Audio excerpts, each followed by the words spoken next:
Hey guys, how's it going? Welcome back. So, Yamaha Dgx 650 review time. I've had this for a few weeks from Long McQuaid, renting it for now. And I did pay in advance for another rental month because I'm still kind of deciding if I want to buy this thing or not. It does have a few less features than the 660 that I had, but it had to go to fund a new computer that I needed. But that's okay, it's life. And besides, maybe Yamaha's going to come out with something even more tantalizing in 2021. We'll have to see. And in the meantime, I needed a keyboard again. I need my fix. I can't always just go to the church and play, you know, because that's like gas money and, yeah, wear and tear in the car. So, well, I need something else at home anyways, and I still want to do music in the meantime, and I got to keep my playing skills getting better and better. So, hey, the only way to do that, have a keyboard at home. So I rented this, but if I want to buy it, it's only going to cost me $675 Canadian with the pedal board unit. With my 660, I bought it brand new for $1,000, and of course another $120 for the pedal board unit. This thing comes with all of it. But there are some differences that I do want to point out, just so that you're aware of the differences. Now, if you do want to see the 660 in action and check out my review and demos on it and whatnot, that is up on my channel. So do look up the Yamaha Dgx 660 on my channel. So this is the 650. Now I don't know if they came out with this in white. They did with the 660, but I don't know about this one. I have not looked that far into it. Didn't really care to. However, what this thing does not have that the other one does, as far as main key features, is this one does not support a microphone to be able to plug into the back so you can also sing and play at the same time. Which does kind of suck if you're doing coffee shop kind of little gigs and stuff. You would want to have a microphone if you're singing and playing, right? If you are a singer. And it was a nice advantage having that on the 660 because it all comes through the speakers. I could add reverbs and whatever I wanted to my voice to really make my voice sound awesome.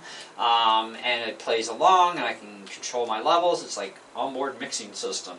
And of course this does have a multi-track recorder as well as does the 660.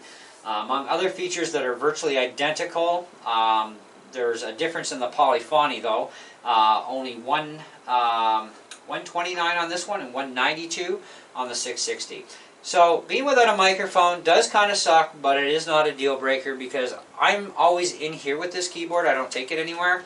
And I can easily plug my microphone headset or a mic into my PA system and still go through my PA if I want to, or my in-ear monitors, especially if I'm going to do recording.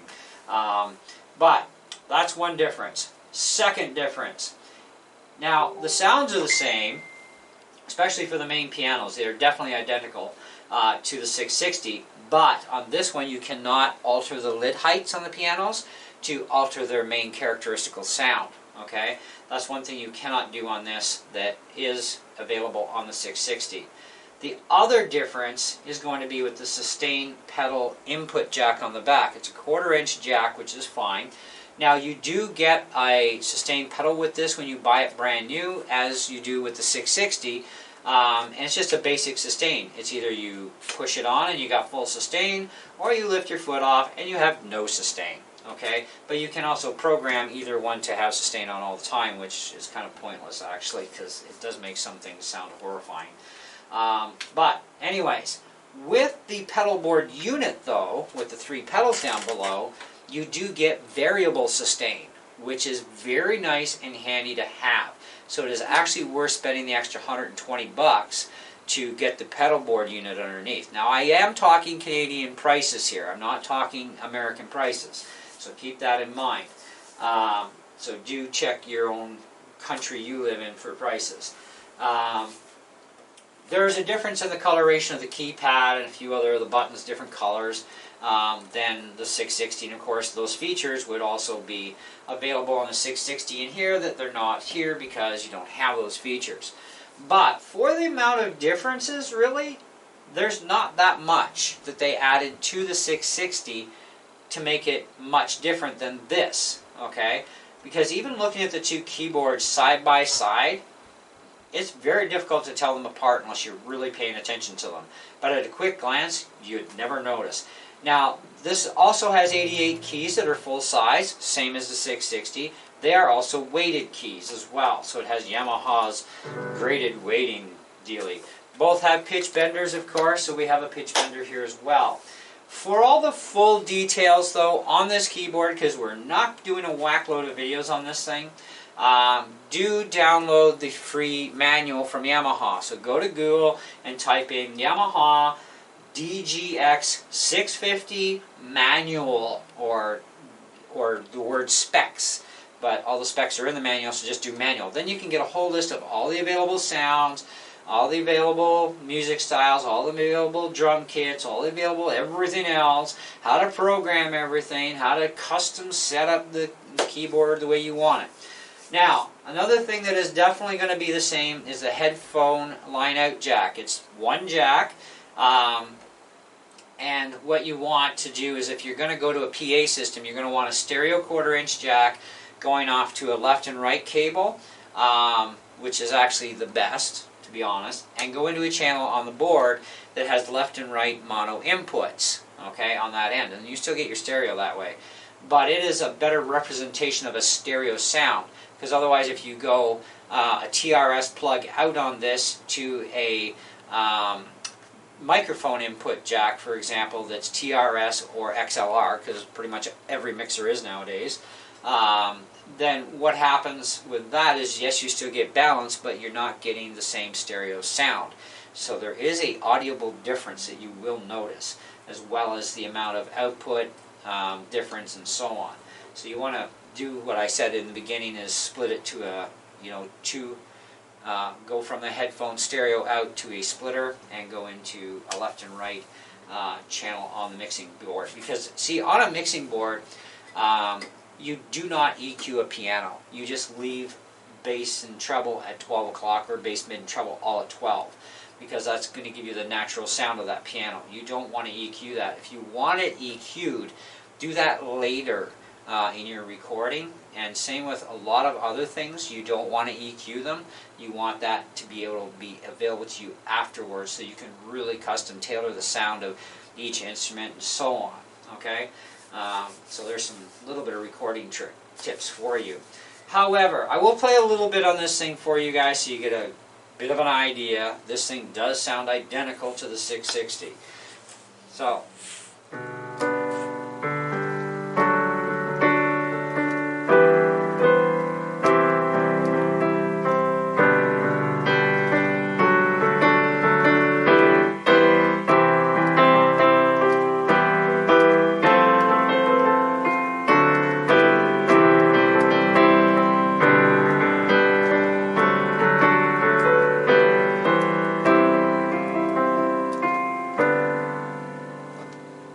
So as far as the natural grain goes, it sounds identical to me. I can't tell the difference. So, on to a few other sounds we'll talk about. Bright organ.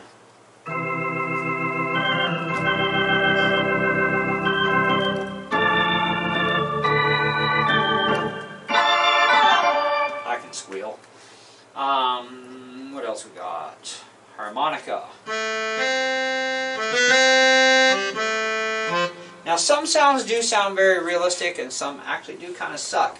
And that's the same in the 660, that's the same in any of these pianos that have multitudes of sounds in them.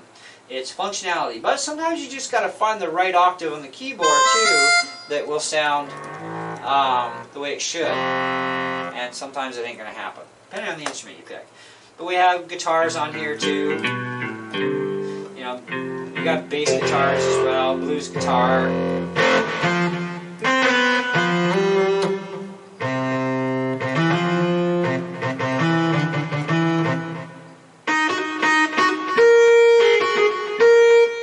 Some of them are kind of ridiculous, to be honest. Overdriven.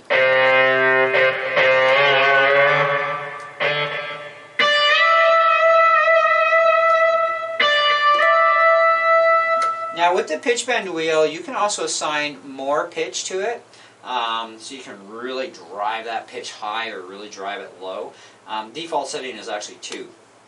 You can also EQ the piano as well in different areas. There's an EQ section in here, and I have it set for piano, and what that does is it gives it its best optimal piano sound. but you can set it for other levels as well, which makes some alterations to the tone and sound of the piano. So you can do that too if you want. That's why I said there's so much in this thing. It take like a long time to go through it all with you guys, like way too long. So just download the manual, read up on it. But there's other songs in here, or other stuff in here as far as instruments. Tenor saxes, soprano.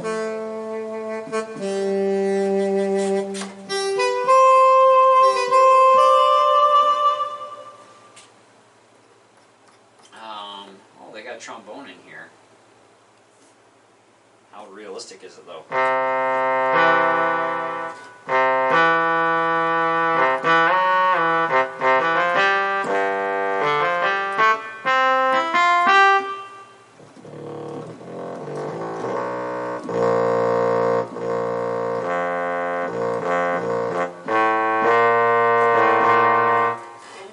Not too realistic.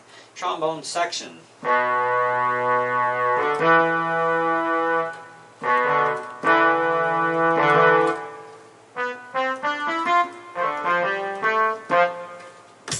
And we have beats, and lots of them too. There's tons of different beats in this thing. French horn.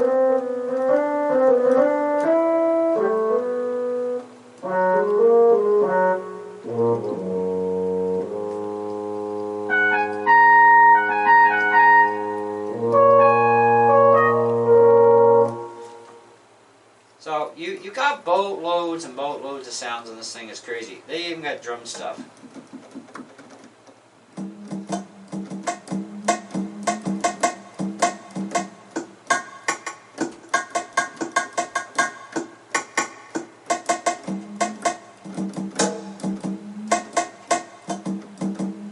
That's a pop Latin kit.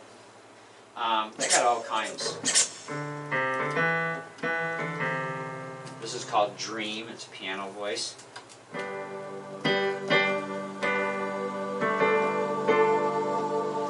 Kind of has a bit of vocal choir, a little bit of strings in there as well, and the piano.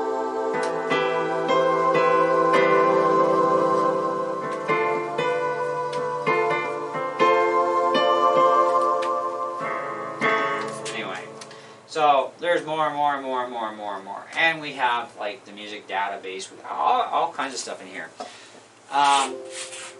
Same size, same dimensions, same casing as the Dgx 660. Few features difference, not by a whole lot that you'd really notice. Even the polyphony difference for the amount of polyphony access. 192 in the 660, and this one's like 129. Not a make it or break it deal. Okay, and beginner and intermediate players ain't going to care about that anyway. Professional players might, kind of hard to say. But I think this is geared toward any musician skill level, to be honest with you. It's where you want to take things. Now, if you're getting into piano and all you care about is just piano, then please don't buy this thing because it's going to be useless to you, okay? But if you have a thought in the back of your brain thinking, maybe in a couple years I might want to add something more than just a piano. Maybe I might want to do some of this other stuff. Then you might want to consider buying it. Okay? This is something that's going to last you for years and years and years. Okay? It's an instrument. Instruments don't go outdated that quickly. Okay? So you don't have to worry about it being out of date all that fast. And just because a company will discontinue a product doesn't mean it's necessarily out of date, and that you have to have the newest toy, because this one to the 660, I didn't look back to see how long this one was on the market for before the 660 came out, and I don't know how long the 660's been on the market for. However, both are discontinued, obviously. This you can't buy brand new anymore. But the 660 you can still buy brand new if some stores still have stock. And the 660 is still a very much more versatile machine for the few dollars more for it. I will say that. It is definitely a lot more versatile. because you have the headphone, or sorry, because you have the microphone access in the 660, you can assign your sustain pedal to another feature, which is nice, and of course you can lift the lids in different combinations on the instruments. That is a benefit to the 660 over this one. And you know, you do have a little bit of extra polyphony access on the 660 as well. As far as recording and whatnot goes, they both have the same supported going to an external bus or dealing with a built-in multi-track recorder. You've got tons of space for recording songs with, which is great either way. You have many of the exact same features, which is fine. So if you're transferring yourself from a 650 into a 660, then you don't have much to learn, right? What I found too is my favorite sounds that I like other than piano are all in the 650. So now that was a make it or break it, because if even one of those sounds was missing, I wouldn't even be renting this thing right now. So that I did appreciate with Yamaha, that everything from the 650 got moved into the 660. So when I've now gone backwards by one model, I have all those same sounds available to me, which is great. It's fantastic. I don't care about the few differences in the polyphony amount between the 129 in this and the 192 in the other one. That doesn't affect me whatsoever. I'm still a beginner player, you know, so I really could care less about that part. What I care about is that I have weighted keys, I have 88 keys, I have full-size keys, I have the 3-pedal foot unit, so I have my variable sustain. I don't use the other 2 pedals, but eventually I may get into using them, who knows. You know, I have the same exact piano sound on this that I had on the other one, but the only difference is I can't lift the lids on this to make alterations to the particular pianos, right? So that kind of really doesn't bug me that much, because I never really used it anyways. So same features as far as getting into the menus. The menus for getting into the available, auto power off, speaker control. When you plug something into the headphone jack, your speakers are cut off, but if you need them turned on, you can go in here, select always on. But every time you power down the keyboard and power it back up, as long as something's in that headphone jack, your speakers are shut off. You must turn them back on, so don't freak out.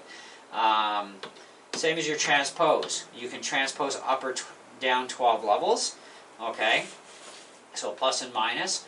But every time you turn off the keyboard and turn it back on, you are back to transpose being at 0, which is the same on all Yamaha keyboards, okay? It does that. Many other brands will do the same. Some will actually hold the memory, which you don't want to happen. Auxiliary in level.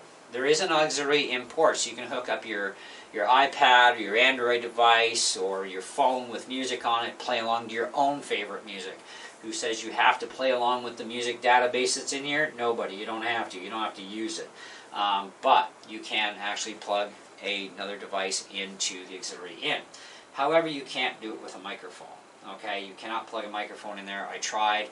I have a high output wireless headset, and that didn't even help me. So I'm kind of like, all right, I wonder if I got more power coming out of my Sennheiser unit. So I might try my Sennheiser unit next.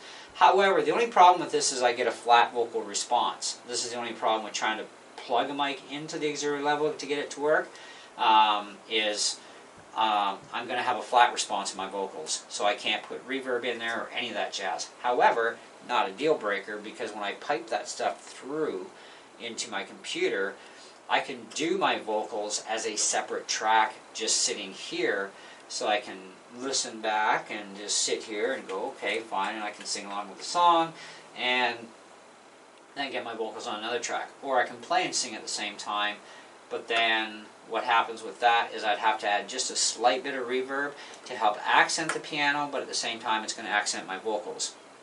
But my vocals are still flat response. That's where there would be a problem there. And that's why the 660 is the more superior in that area, because with the 660, when you plug a microphone in the back, not only does it come through the speakers, which is awesome, or any other source you push it through, you control your vocal level mix between your vocals and your piano, and you can also do reverb, chorus, and delay, and other things to your vocals at the keyboard level. So there is some advantages over the 660. if you're using it for performance stuff and you want to have your voice coming through these speakers in coffee shops. With this, if you're going to be in a coffee shop or some other kind of area, you're going to need a headset, obviously, which means you need a powered PA amp of some sort to plug into. And it's going to have to be one that can control reverb, bass, mid, and treble on your vocal to dial in your vocal properly. So that's another thing where you wouldn't have to have that extra gear with the 660. But it's kind of whatever you're doing. But anyways, for beginners, you guys won't care about any of this stuff right now anyhow, so you're okay. Intermediate players may start to be a little concerned. Intermediates to beginner pro level, or even pro level musicians that are going to want to use something like this in a professional setting, yeah, you're going to want to have whatever features you're going to require in order to get the job done. Okay, so you'll have to decide for yourself if this is going to be a good fit for you, or maybe you should be looking at the 660, or maybe you should be looking at something even completely different too. You know, now as far as my review status goes on this, I say it's definitely a good 4.5 out of 5. You know, and I'm not knocking it for the things that it doesn't have. This one came out before the 660. The 660 is the predecessor. It has a few extra goodies to it, yes, okay, but by no means does the 660 features and whatnot affect this review. Okay, it is a 4.5 out of 5 as far as I'm concerned. It's a great instrument. It is great for beginners. It's great for intermediates. And if professionals want to use this, yes, it can more than stand up to the task. Not a big deal. Now, when it comes to the word portable on this thing, I said it on the 660. These are not that portable as you think. Okay, so why portable is used, I have no idea, other than the fact that it's not overly huge, so therefore it must be portable to Yamaha. But in what portable really means is that I should be able to run this off 2 power sources. I should be able to plug it into the wall, or I should be able to go to the beach and run it off batteries. Well, the thing is, this is not a toy piano. This is not a beginner grade level cheapy piano. So therefore, portable has a whole new meaning to it. Yes, it is portable, grand piano. It is very portable if you have the ability to haul it around. I have a small little car. Trust me, it ain't that easy to fit this puppy in there, and I still have to disassemble the entire stand in pieces. So if I was going to take this to play at church, although I don't need to, we have a piano there, but if I did, okay, I would have to unbolt this from the stand, pull it off the stand, take the stand apart in little bits and pieces, shove all that in my car, then I'd be okay. If I had a van, me and another person could lift this up, throw it in the back of the van, not even have to disassemble anything. Okay, so in that sense it is portable, okay, but it's not portable in the sense of being true portability for dual power sources. Okay, dual power sourced keyboards, that's on cheap stuff. Okay, so keep that in mind. Anyhow, as far as the rest of it goes, like I said, download the manual yourself, take a look at the specs, take a look at the features, because there's no way to go through that in a video like this, because this main review video gets to be long enough as it is. We'd be here for hours. And I think that, you know, it only takes a little bit for you to go and actually download a manual on your computer and look it up and see everything you're going to need to know, and then decide if this is going to be good enough for you. So, before we go, let's play a little bit more for you, okay?